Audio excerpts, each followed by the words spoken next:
لا تحزن. اور یہ جملہ اس وقت کہا جب دو مشرک ڈھونڈتے ڈھونڈتے ڈھونڈتے وہاں غار کے دہانے پہ پہنچ چکے تھے. اللہ نے انتظام بھی حفاظت کا بڑا عجیب کیا. یہاں الاستیعاب میں ابن عبد البر نے لکھا ہے کہ اللہ تعالیٰ نے حضور اقدس صلی اللہ علیہ وسلم کے چہرے کے بالکل سامنے درخت اگا دیا اسی وقت جس کے پتوں کے پیچھے آپ کا چہرہ چھپ گیا. معجزہ تھا. اسی وقت حکم دیا ان کے داخلے کے بعد مکڑی کو اس نے جالا بنا دیا. اسی وقت جنگلی کبوتری کو حکم دیا گیا کہ تم دہانے کے اوپر گھونسلہ بنا کے اس میں انڈے بھی دے دو. جو لوگ کبوتر پالتے ہیں نا، پالتو کبوتر، جنگلی نہیں، وہ تو اور بھی بھاگتے ہیں. پالتو کبوتروں کے بارے میں مشہور ہے اگر ان کے انڈوں کو کوئی ہاتھ لگا دے یہ ان انڈوں پہ بیٹھنا چھوڑ دیتے ہیں. لوگ نظر سے بھی ان کو بچاتے ہیں، ہے یا نہیں؟ یہاں انڈے دیے گئے. جنگلی کبوتری انڈے ویرانے میں دیتی ہے جہاں کسی انسان کا گزر نہ ہو. دیکھنے والوں نے کہا یہاں نہیں آئے. مکڑی کا جالا بتا رہا ہے کہ یہاں کوئی اندر نہیں گیا.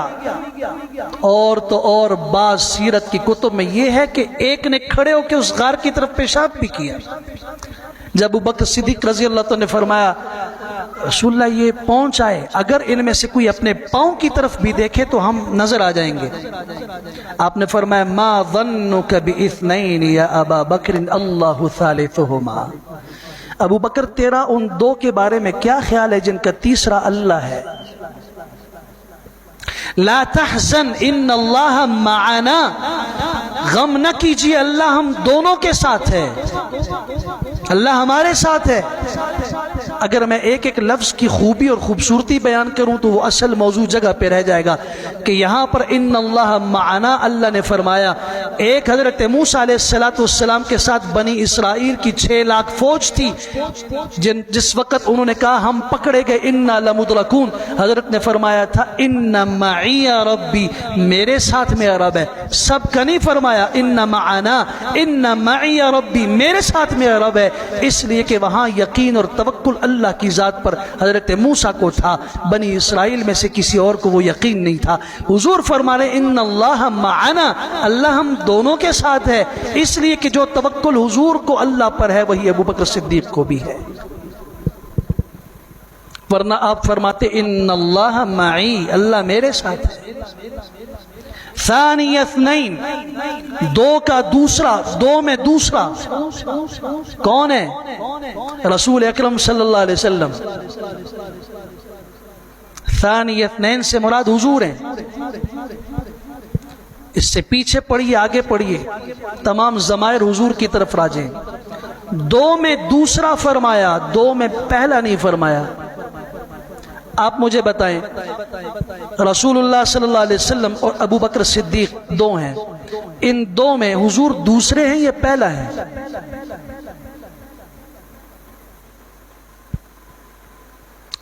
رسول اللہ صلی اللہ علیہ وسلم پہلے ہیں یا دوسرے ہیں؟ پہلے ہیں، ظاہر ہے ہر اعتبار سے. اللہ فرما رہے ہیں دو میں دوسرا، رسول اللہ صلی اللہ علیہ وسلم کو دوسرا فرمایا. کیوں؟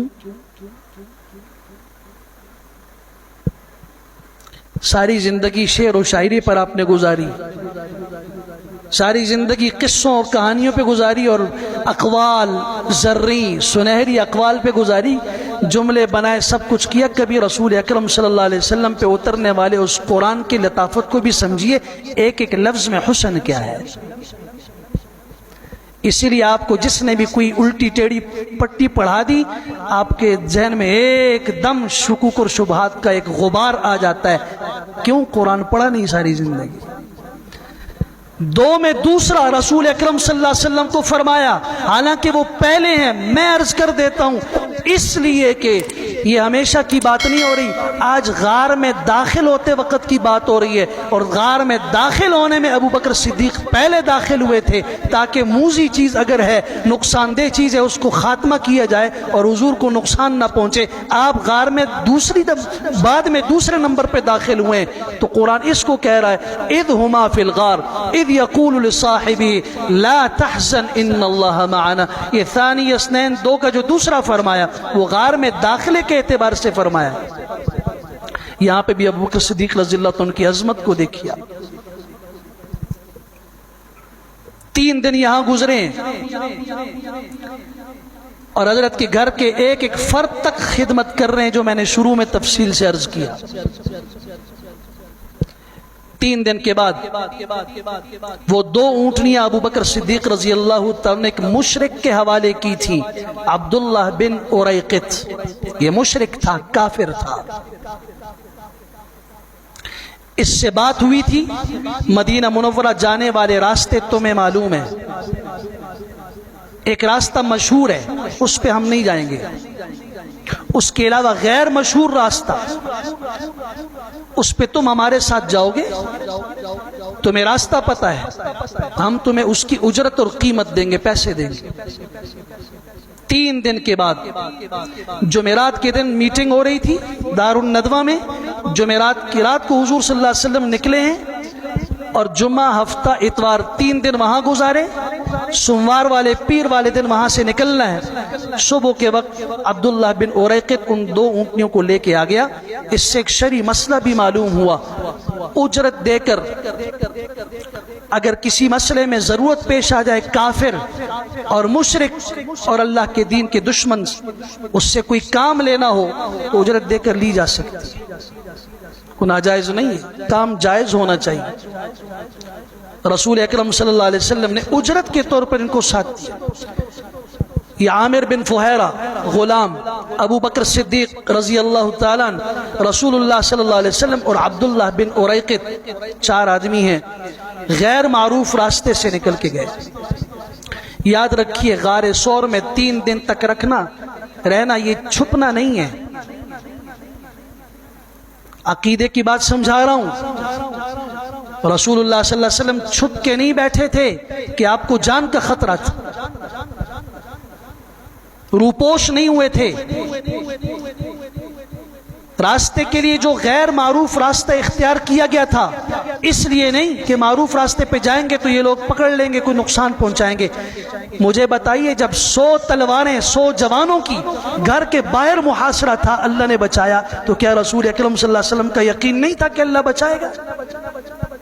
یہ میرے اور آپ کے لیے آپ نے ایک سنت جاری کی کہ تم پیغمبر کے مرتبے پر نہیں ہو سکتے، نہ تمہارا یقین اور توکل اللہ پہ اتنا ہو سکتا ہے، تمہیں ضرورت پڑے تو تم روپوش ہو سکتے ہو، بس یہ سنت ہے۔ تمہیں اگر اپنی جان بچانے کے لیے غیر معروف راستہ اختیار کرنا پڑے تو پیغمبر کی سنت تمہارے لیے ہے، تاکہ تمہارے لیے وہ اجر کا باعث بنے، اس لیے نہیں کہ رسول اکرم صلی اللہ علیہ وسلم کو خطرہ تھا مجھے پکڑ لیں گے، مجھے قتل کر دیں گے، ایسا نہیں تھا۔ وہ تو قدم قدم پہ اللہ نے بچایا، اور اللہ نے فرمایا بھی وَأَيَّدَهُ بِجُنُودٍ لَمْ تَرَوْهَا، اس پیغمبر کی اللہ نے تائید فرمائی، اللہ نے ان کی نصرت فرمائی، اللہ نے ان کو بچایا ایسے لشکروں کے ذریعے جن کو تم دیکھ بھی نہیں سکتے۔ ایک جبرائیل امین کافی ہے، ایک فرشتہ کافی ہے۔ 3 دن کے بعد یہاں سے نکلے، اللہ اکبر کبیرہ، راستے میں سراقہ بن مالک بنو مدلج کا سردار، اس نے بھی سن رکھا ہے کہ رسول اکرم صلی اللہ علیہ وسلم کی گرفتاری پر 100 اونٹ انعام ہے، ابو بکر صدیق کی گرفتاری پر 100 اونٹ۔ یہ سارے اطراف میں پھرا گھوڑے پر، کوئی سراغ نہیں ملا۔ شام کو سر پکڑ کے یوں بیٹھا تھا، قوم کے ایک آدمی نے کہا کیوں پریشان ہو؟ کہا اس لیے پریشان ہوں کہ 200 اونٹ ہاتھ سے نکل رہے ہیں۔ اس نے کہا مجھے یہ لگتا ہے کہ ساحل سمندر کا جو علاقہ ہے اس پر 2 لوگ اور ان کے ساتھ کچھ لوگوں کو میں نے جاتے ہوئے دیکھا، مجھے لگتا ہے وہی تمہارے مطلوب ہیں۔ اس راستے پہ جاؤ۔ سراقہ بن مالک گھوڑے پہ سوار ہو کے دوڑتا ہوا آیا، خود کہتا ہے جب میں قریب ہوا ابو بکر صدیق رضی اللہ عنہ پریشان ہو گئے۔ پھر فرمایا یا رسول اللہ سراقہ قریب آ رہا ہے، پہچانتے تھے سردار ہے یہ، اور یہ تو ہماری اطلاع ہو جائے گی۔ اللہ اکبر کبیرہ۔ حضور نے پھر فرمایا لا تحزن ان اللہ معنا، اور دعا فرمائی اللہم اکفناہ بما شئت، اللہ جیسے آپ چاہتے ہیں اس کی طرف سے ہماری کفایت فرما دیجیے۔ حضور کے ہاتھ اٹھے، آپ نے دعا فرمائی، اس کا گھوڑا اس کے اگلے پاؤں زمین میں دھس گئے۔ وہ کہتے ہیں میں خود سمجھ گیا کہ ان کے ساتھ اللہ کی نصرت اور تائید اور یہ سچے ہیں۔ میں نے دل ہی دل میں توبہ کی کہ بس اگر میں نکلا تو میں کچھ نہیں، یہیں سے واپس ہوں۔ گھوڑا میرا نکلا، 2-4 قدم پیچھے گیا، پھر خیال آیا، اس انعام کی لالچ ذہن میں آئی، پھر میں پیچھے دوڑنے لگا، پھر گھوڑا زمین میں دھس گیا۔ 3 مرتبہ ایسا ہوا۔ پھر حضور اکرم صلی اللہ علیہ وسلم نے فرمایا ما بک یا سراقہ، سراقہ کیا ہوا؟ کہ بس آپ مجھے معاف کر دیجئے، مجھے امان دیجئے اور امان کا پروانہ دیجئے، کوئی علامت اور نشانی دیجئے۔ مسلمان نہیں ہوئے اس موقع پر، حضور نے پروانہ دیا، جاؤ۔ اور ایک خوشخبری بھی سنائی، کیف بک، سراقہ کیا حال ہوگا اس وقت کا جب کسریٰ فارس ایران کے بادشاہ کے کنگن تمہارے ہاتھوں میں پہنائے جائیں گے۔ کسریٰ کے بادشاہ کے کنگن میرے ہاتھ میں پہنائے جائیں گے۔ آپ نے فرمایا یاد رکھو ایک وقت ایسا آئے گا، سیدنا عمر فاروق رضی اللہ عنہ کی خلافت میں ایران فتح ہوا، وہاں کے خزانے آئے، حضرت عمر رضی اللہ عنہ نے فرمایا سراقہ کو لے کر آؤ۔ آج رسول اکرم صلی اللہ علیہ وسلم کی زبان مبارک سے ہجرت کے سفر میں نکلے ہوئے کلمات آج پوری دنیا کے سامنے سچ کر کے ہم دکھائیں گے۔ سراقہ کو ڈھونڈ کے لایا گیا، یہ سن 8 ہجری میں فتح مکہ کے بعد مسلمان ہو چکے تھے۔ ان کو لایا، حضرت عمر رضی اللہ عنہ نے وہ کنگن، مسلمان مرد کے لیے سونا پہننا حرام ہے، حرام ہے، حرام ہے۔ یہ واحد امت میں ایک شخص کی خصوصیت ہے جس کے لیے حضور نے فرمایا تھا ان کے ہاتھوں میں بازوؤں میں کنگن سونے کے پہنائے گئے، اور ان کو حضرت عمر رضی اللہ تعالی نے اونٹنی پہ سوار کر کے مدینہ کی گلیوں میں پھرا کے فرمایا لوگو آؤ ہمارے پیغمبر کی صداقت کا مشاہدہ کرو، ہمارے پیغمبر کی سچائی کا مشاہدہ کرو۔ یہ بات اس وقت فرمائی تھی جب عرب محکوم تھے، نہ ان پر رومی اپنا تسلط کرنا چاہتے تھے، نہ فارس کے لوگ انہیں اپنا ماتحت سمجھنا چاہتے تھے۔ آؤ اور اسلام کی عزت کو سمجھو۔